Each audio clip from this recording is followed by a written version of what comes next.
BlackRock, le plus gros gestionnaire d'actifs de la planète, vient de sortir un nouveau produit sur le Bitcoin.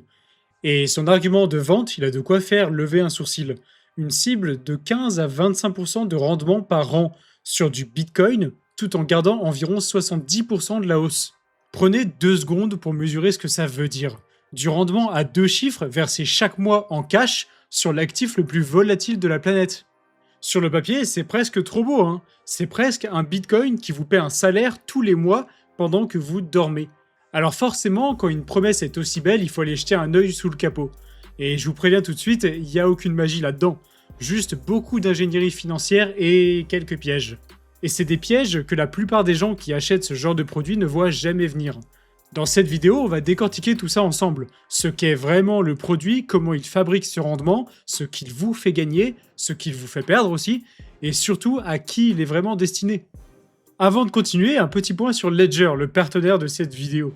Ledger, c'est le moyen le plus simple de reprendre le contrôle de vos cryptos en détenant vous-même vos clés, plutôt que de les laisser sur une plateforme. Vos clés, vos cryptos, c'est aussi simple que ça. Et si vous avez toujours repoussé le moment de passer à la self-custody, c'est peut-être l'heure de vous y mettre. Parce qu'il y a une offre en cours qui se termine ce soir à minuit. Passé cette heure, c'est fini. Concrètement, vous avez jusqu'à 80$ offerts en Bitcoin sur un Ledger Stacks, 70 sur un Flex et 40 sur un Nanogen 5. Et vous ajoutez 10$ de plus en souscrivant à Ledger Recover. Le montant de la réduction dépend aussi de la couleur du modèle, alors pensez à bien tout vérifier. Évidemment, je vous mets tous les liens en description comme d'habitude, et n'oubliez pas, c'est ce soir jusqu'à minuit. Allez, on reprend. Alors le produit en lui-même, c'est l'iShares Bitcoin Premium Income ETF. Sur le Nasdaq, son ticker c'est BITA, BITA, et il est dispo depuis le 16 juin 2026. C'est le premier ETF Bitcoin à rendement de BlackRock, et surtout le premier gros émetteur américain à vous verser des distributions mensuelles en cash à partir d'une exposition en Bitcoin. Alors comment il est exposé au BTC concrètement ?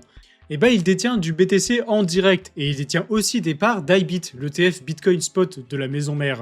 Donc dans la machinerie, d'entrée de jeu, vous avez du vrai Bitcoin. Côté frais, c'est 0,65% par an. C'est plus cher que le IBIT tout seul, qui est à 0,25%. Mais c'est moins cher que certains concurrents déjà présents sur le marché, qui tournent autour de plutôt 1%.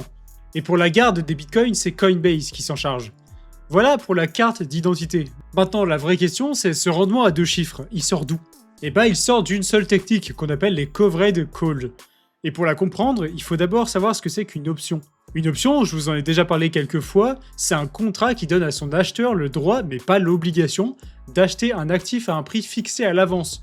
Ce prix, on l'appelle le strike. Celui qui achète, il parie sur la hausse.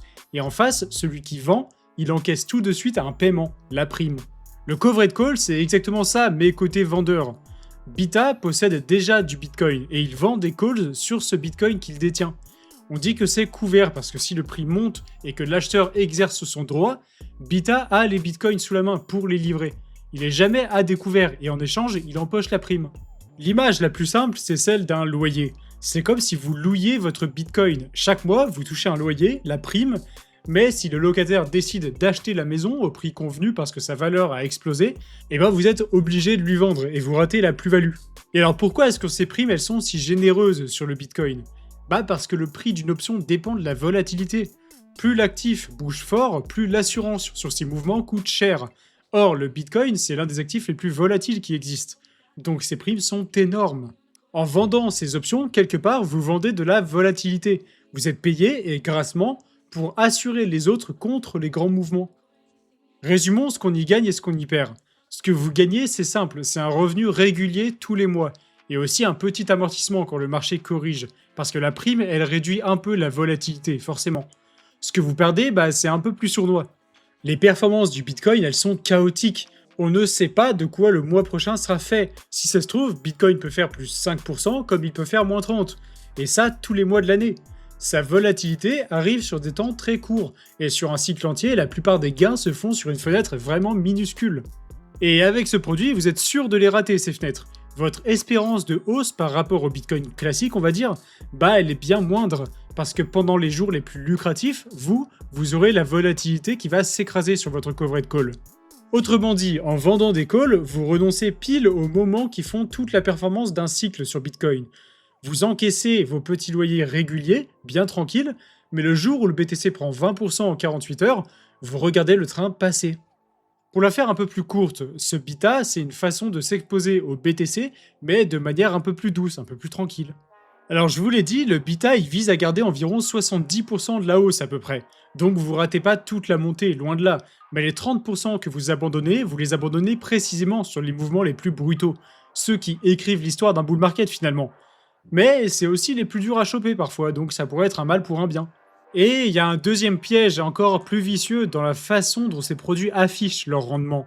Vous allez souvent voir des taux spectaculaires, style 30%, 90%, parfois même plus.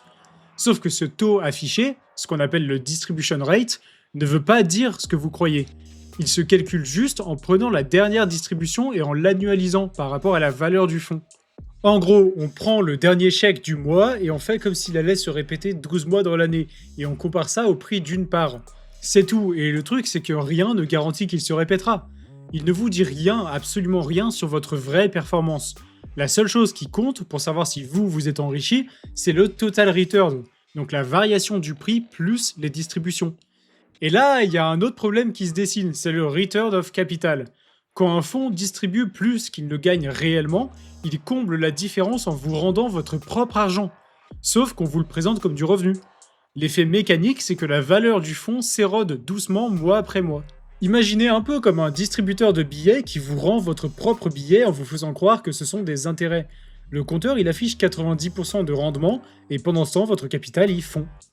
Et ça, c'est pas que de la théorie, hein. Chez un des concurrents les plus connus, MSTY, une seule de ces distributions récentes était déjà composée à près de 30% de return of capital. Et sur les périodes les plus difficiles, cette part a dépassé les 90%. Pour info, MSTY, c'est un peu comme ce dont on parle depuis tout à l'heure, mais à la place que ce soit du Bitcoin, c'est sur l'action MSTR de Strategy. Alors il y a quelques subtilités, mais c'est globalement la même chose, disons avec un profil de risque un poil plus élevé. La performance du MSTY sur un an, elle est entre moins 69 et moins 73%. Fin 2025, le fonds a même dû faire un reverse split. C'est un regroupement d'actions de 1 pour 5. En clair, quand une part vaut trop peu, on en fusionne 5 en une seule pour maquiller le cours, entre guillemets. C'est le symptôme classique d'un effondrement. Et il y a un truc très parlant aussi, c'est le témoignage des investisseurs. Il y a un mec qui a placé 25 000 $ sur le MSTY. Pendant 3 mois, il touche ses chèques, réguliers et confortables, sauf qu'en parallèle, son capital, il a fondu à vue d'œil. Les chèques ressemblaient à du revenu, mais en réalité, c'était surtout son propre argent qu'on lui rendait, et il a quand même perdu de l'argent au bout du compte. Bon, et MSTY, c'est pas une exception parce que c'est adossé à MSTR ou bien parce que c'est un mauvais élève. Même les autres produits de ce genre adossés au Bitcoin, eux, en général, c'est pas super reluisant. Alors soyez honnêtes, il y a quand même un bon élève dans tout ça. Il s'appelle le BTCI, et sur la même période, il s'en sort avec environ moins 50%. Et il a même fait légèrement mieux que le IBIT, le simple ETF Bitcoin, grâce à une baisse un peu plus contenue. Mais voilà le problème, c'est le meilleur élève de la classe, certes, mais la classe elle est mauvaise. Il reste négatif, et surtout dès que le Bitcoin repart à la hausse, bah il se fait distancer. Parce que c'est un peu ça le problème finalement. Sur un cycle complet, phase de hausse comprise, aucun de ces produits n'a mieux fait que simplement hodl du Bitcoin. Le rendement, lui, il est bien réel, hein, versé en cash, mais c'est souvent en grande partie une part de votre capital qu'on vous rend, avec en prime une facture fiscale. Et pendant ce temps, celui qui a simplement gardé son Bitcoin sans rien faire, bah il a fait mieux. Alors est-ce que ça veut dire que le Bita va finir comme MSTY ou tous les autres? Bah pas forcément. Bita est nettement plus prudent. Là où MSTY a des stratégies agressives, Bita ne vend des calls que sur 25 à 35% de ses positions. Il vise à conserver 70% de la hausse, je vous le disais. Il n'utilise aucun levier et il bénéficie d'un traitement fiscal plus avantageux.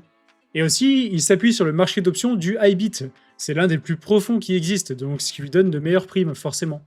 Bref, sur le papier, c'est une mécanique bien plus saine, mais gardez une chose en tête, même le meilleur covered call sur le marché reste négatif et reste sous le simple hodl. La structure de Bita est plus propre, d'accord, mais c'est les maths, c'est a priori toujours mieux de conserver son Bitcoin, tout simplement. Alors ça peut être intéressant, mais en fait ça dépend juste de qui vous êtes. Côté grand public, on va dire que c'est pas trop la cible. Un détenteur convaincu qui vise le rendement maximal du cycle n'a aucune raison de plafonner sa hausse, il ira chercher l'exposition la plus pure. Celui que ça peut séduire, par contre, c'est plutôt le profil inverse, celui qui préfère la tranquillité au jackpot, un revenu qui tombe tous les mois, un bitcoin au comportement plus amorti, l'idée de vivre de son capital sans avoir à le vendre, un rentier en quelque sorte. Mais que vous vous reconnaissiez là-dedans ou pas, au fond, c'est pas le sujet, parce que ce produit n'a pas été pensé pour vous. Il a été taillé pour des acteurs qui ne passent pas leur journée sur les graphiques et qui gèrent des milliards avec des règles très strictes. Des assureurs, des fonds de pension, des conseillers financiers. Leur problème avec Bitcoin, il était simple. Leur mandat les oblige à détenir des actifs qui produisent un revenu, et un Bitcoin qui ne verse rien ne rentrait dans aucune case. BlackRock, il l'a très bien compris, et c'est eux qu'ils visent avec ce fameux produit. Et justement, ils viennent un peu marcher sur les plates-bandes de Michael Saylor, parce que Strategy ne se contente plus de vendre du Bitcoin dopé à l'effet de levier via son action. Depuis un an, l'entreprise émet aussi des actions préférentielles, comme la fameuse STRC par exemple, qui verse un dividende autour de 13% par an, et cible explicitement les investisseurs en quête de revenus, genre des fonds de pension et des assureurs en tête évidemment. Alors c'est pas tout à fait le même mécanisme, mais c'est exactement la même clientèle que le BITA. Sauf que ce rendement-là, il ne repose sur aucun Bitcoin donné en garantie et dépend d'une seule entreprise, de sa capacité à lever toujours plus de capital. BlackRock, eux, avec leurs produits, ils débarquent avec leur signature et avec la liquidité du IBIT. Et c'est là que tout prend sens. Ce qu'on observe, c'est une recette que Wall Street connaît par cœur. L'un des plus gros ETF gérés activement des États-Unis, le JEPI de JP Morgan, pèse 41 milliards de dollars en faisant exactement ça, mais sur les actions. Vendre des calls pour fabriquer du revenu. Aujourd'hui, cette recette, on l'applique au Bitcoin. Parce qu'après avoir vendu l'accès au Bitcoin avec les ETF spot, Wall Street vous vend maintenant du revenu sur le Bitcoin. BITA, au fond, on peut le voir comme un cheval de Troie. C'est une manière élégante de glisser du BTC dans la poche des institutionnels, dans un format qui rassure. Alors le chiffre à surveiller, c'est pas le rendement affiché, c'est plus la capitalisation globale du produit. Pour l'instant, elle est ridicule, c'est une poignée de millions. Mais si ça grimpe à 100 millions puis aux milliards dans les mois qui viennent, bah ça voudra dire qu'une fois de plus, Wall Street se sera emparé de l'invention de Satoshi Nakamoto pour le tourner à sa sauce. Et ça, bonne ou mauvaise chose, bah c'est à vous d'en juger. En attendant, nous, on va continuer de vous transmettre les actualités du marché crypto en continu et en condensé sur notre canal Telegram d'actualité. Ça fait vraiment gagner beaucoup de temps, alors rejoignez-nous. Allez également jeter un œil au dernier plan de trading de Kara sur SteadyLads. Et si ça vous intéresse, pensez à profiter des offres de Ledger. Pour rappel, ça finit ce soir à minuit, alors profitez-en, je vous mets tous les liens en description. Si la vidéo vous a plu, laissez un like et abonnez-vous, ça nous aide beaucoup. Et dites-moi en commentaire ce que vous pensez de ce fameux BITA, et si ça pourrait vous intéresser en tant qu'investisseur. Dites-moi aussi si vous avez des idées de sujets pour les prochaines vidéos, et d'ici là on se dit à la prochaine. Bye.